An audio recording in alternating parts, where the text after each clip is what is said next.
Fala galera, beleza? Sejam bem-vindos a mais uma aula do nosso curso de Angular. Hoje a gente vai trabalhar aí, continuar a trabalhar, né, nas requisições HTTP. Na aula passada a gente entrou nesse mundo, né, com o Angular e agora a gente vai trazer aí um dado individual daqueles dados que a gente tem ali cadastrados para exibir a view dele, ou seja, uma página por animal, né, que é a entidade que a gente está trabalhando ali no nosso curso, né? Então, não esquece antes do vídeo de deixar o teu like, se inscrever no canal, que isso é super importante para mim, e depois dá uma olhadinha na descrição que tu vai encontrar os nossos cursos, redes sociais e também o repositório aqui desse curso de Angular, beleza? Então, bota aqui para resgatar um dado do banco, a gente vai precisar criar uma rota dinâmica no nosso router, então é um recurso novo também, a gente não aprendeu isso.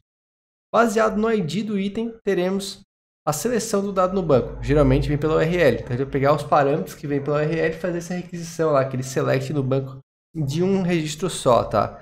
E é claro, né, o parâmetro aqui vai ser o ID, mas pode ser qualquer parâmetro para criar uma rota dinâmica, né? Poderia ser o nome do animal. Para resgatar parâmetros da URL, vamos utilizar o Activated Route, então é um componente do Angular que nos dá acesso no arquivo .ts, módulo, né, que eu botei aqui. E a lógica para essa requisição ficará no Surface, beleza? Então, algo parecido com o que a gente já trabalhou, mas com vários recursos novos. Bora ver na prática. Então, galera, eu tô aqui com o projetinho pronto do nosso, igual da nossa última aula, na verdade, né? E aqui eu vou criar um componente com o terminal que vai representar aí a página dessa aula, porque a renderização individual vai trazer aí um componente que vai ser uma página. Então, vou chamar de item detail, tá? Então, a gente vai ter aqui, ó, ng-generate component, components item detail, beleza? É assim que eu vou nomear ele. E a partir desse componente aqui, a gente vai criar uma rota, certo? Então, a gente vai ter que ir lá no nosso arquivo principal de rotas, que é o app routing model, né? Aqui.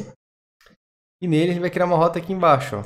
Depois desse segundo path list. A gente vai botar o quê? List id. Então, dessa maneira que a gente cria uma rota dinâmica. Eu estou dizendo que esse id sempre vai mudar cada vez que a rota ser acessada, né? E aqui não vai ser o list render component, vai ser o item detail component. Então, eu utilizei o autocomplete da IDE, ele importou o componente aqui, né? É bom garantir isso. E agora, sempre que um item for acessado, eu já consigo ter acesso àquele componente também. Vamos ver isso lá no navegador. Então, olha só, estou aqui na página de lista, né? Se eu boto /1, eu acesso aquele componente de item detail. Mas a ideia aqui é fazer uma requisição com essa informação que vem da URL, certo?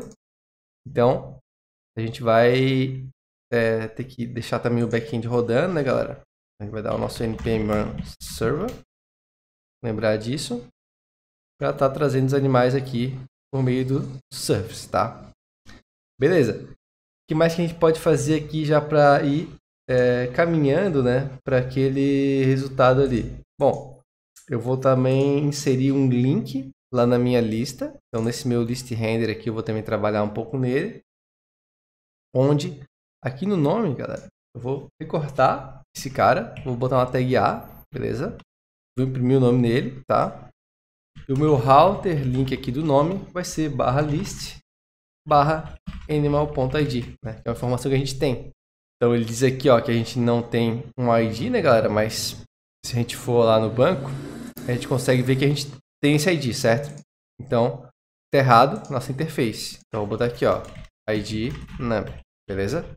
Agora ele vai parar de dar erro aqui no nosso list component, né? Mas ele deu um erro aqui nesse animal individual no list render component no classe. A gente pode eliminar isso aqui, não está utilizando. E agora sim, não temos erros aqui. Se a gente vê o nome, agora tem o link para a gente clicar e vai para a página. Então, futuramente, a gente vai recarregar esse dado aqui do banco, certo? Então, primeiramente, eu vou lá no... Vou fechar tudo aqui, né? E vou lá no meu item detail e vou carregar esse dado para poder imprimir as informações aqui. Então, a gente vai ter que fazer alguma coisa aqui na parte de TypeScript do componente, né? Então, primeiramente, eu vou importar minha interface. Eu vou importar também aquele Activated Route que eu falei para vocês. O Activated Route. Ele é lá do Angular Router, beleza? E também, como eu vou ter que ter uma interação com o serviço, eu vou importar meu list service, tá? Então são essas entidades que a gente vai utilizar, por isso eu importei já tudo agora. Bom, aí aqui nessa página a ideia é que eu tenho um animal. Então eu vou criar uma prop de animal aqui, beleza? E ele é um animal. Então ele vai dizer que o dado não veio preenchido, né? Se eu igualar a um objeto vazio, ele não deixa, porque tem as propriedades que não são inicializadas. Então a gente vai dizer assim, ó, que o animal pode vir ou não. Eu vou botar uma interrogação. É isso que eu quero falar aqui para o TypeScript, né? Então eu deixo a vinda do animal, né, sendo opcional, certo?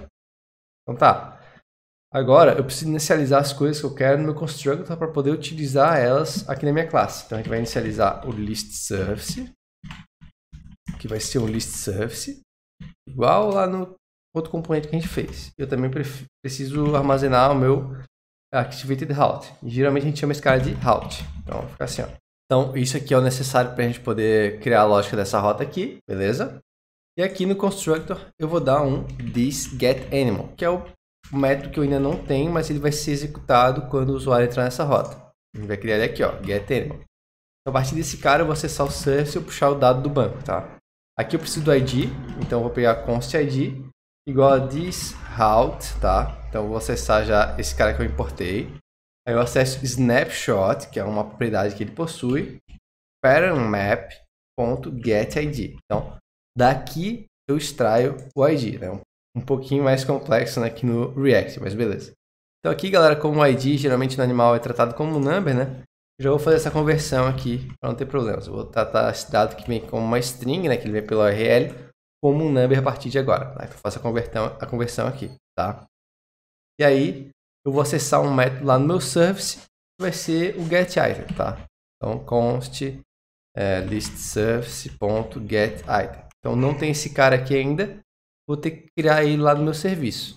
Então a gente abre o serviço, listSurface, e aqui eu vou criar o meu getItem, beleza? Então aqui também bem parecido ali com o primeiro método que a gente criou, né?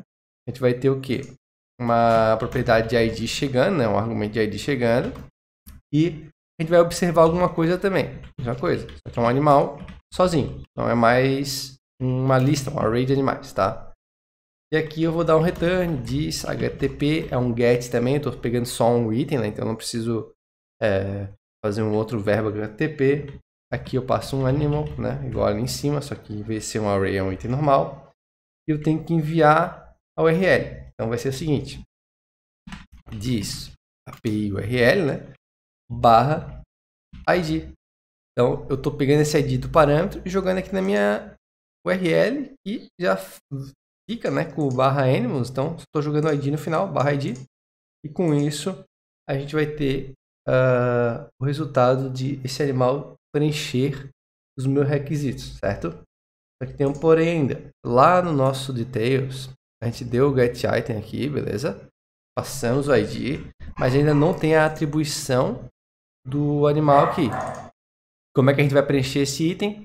E vai dar um subscribe, exatamente como a gente fez lá naquele método de pegar todos. Só que aqui eu vou receber um animal, né? E na minha função aqui eu vou dizer que o thisAnimal é igual a animal. Eu não tenho mais aquele array chegando, né? Aquela lista de animais, como eu tenho aqui, né, no meu service. Mas a atribuição é a mesma. Então acontece a atribuição aqui de um item para um item como de uma lista para uma lista, beleza? Então, isso aqui deve resolver o nosso problema. Porém, aqui no item detail a gente não tem as informações do animal sendo exibidas, certo? Ele vai ter que preencher aqui. Então, eu vou botar, por exemplo, parágrafo ID animal.id, certo? Só que aqui ele me dá um erro. Ele diz que possivelmente esse objeto vai ser indefinido. Por quê? Porque a gente iniciou ele com a interrogação. Então quer dizer que justamente isso acontece, né? No início eu não tenho ele. Então a gente não consegue exibir isso aqui. Como é que a gente pode fazer para passar por essa validação aqui do TypeScript, né? Que é um erro de TypeScript. Ele vai botar um ngIf. Então ngIf animal. Eu posso botar até minha class aqui que a gente está utilizando, né? E pronto. Aí quando o animal for preenchido, ele entra aqui. E aí ele renderiza a view, certo? Então aqui seria um intervalo de colocar um loader, por exemplo. Então vou dar aqui um show age, tá? Aliás, vou entrar no link. A gente vê que é muito rápido. Mas o elemento, o footer aqui, ele dá uma travadinha, porque ele está começando lá em cima porque não tem conteúdo ainda. Então aqui seria o caso de colocar um loader enquanto o elemento não é carregado no banco, certo? Então esse if aqui não é todo mal, né? Tu iniciar o dado como algo que pode vir, certo? Porque a gente sabe que vai vir e a gente tem um intervalo aqui para colocar um loader como a gente precisa na maioria dos casos. Então aqui eu vou preencher outros dados, animal.name, e também vou botar o tipo dele, tá? Só para utilizar os dados que a gente tem salvos no banco, né? Animal.type. Eu salvo. Quando eu olho aqui, eu tenho a Turca, que é um dog. Eu posso vir na Frida, que é um dog. E assim por diante. Consigo acessar todos, só que de forma individual, né? Como se eu fizesse um select unitário. O que acontece muito nos sistemas, a gente vai repetir isso lá no nosso projeto, galera. Beleza? Então, aqui nessa aula a gente fez essa seleção de item unitário, a gente criou a rota dinâmica, viu como trabalhar com isso no Service, e aí a gente está mais preparado para trabalhar com requisições HTTP no Angular, tá? Na próxima aula vai ter mais ainda um trabalho de HTTP, tá? E depois a gente começa o projeto, né? Então a gente vai dar essa preparada aí, porque isso é muito feito nos projetos reais, então a gente tem que estar com essa ideia bem forte, tá? Então não se esqueça aí, deixa o like no vídeo, se inscreva no canal, super importante. Compartilhe com um amigo que quer aprender Angular. Com certeza ele vai tirar algum proveito aqui do curso. E veja os links aqui na descrição. Tem os nossos cursos, redes sociais e também o repositório aqui do curso de Angular para conferir o código. Beleza? Então eu vou ficando por aqui. Espero vocês na próxima aula. Valeu!